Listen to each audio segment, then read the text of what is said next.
In order to keep your account secure, what you may want to do is change your account password.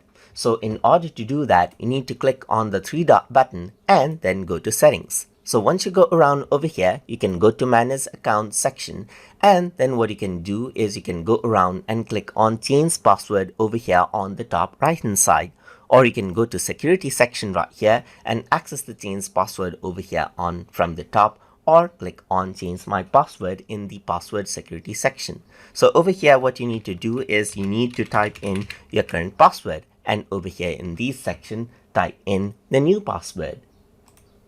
So I have done that. I have entered the new password, and what you can also do is make me change my password every 72 days as well. So every 72 days it'll prompt you to change your password to keep more secure, but I'm not going to do that right now. You can see that I've entered it, and if I were to click on save now, so now what happens is that the password will be changed out, and then what happens is that I have to enter my new password now. So if I were to go around and type in my new password, then I'll be able to go around and sign in onto my account right here. So this is what you have. So now I've successfully signed in using my new password, and I've changed it.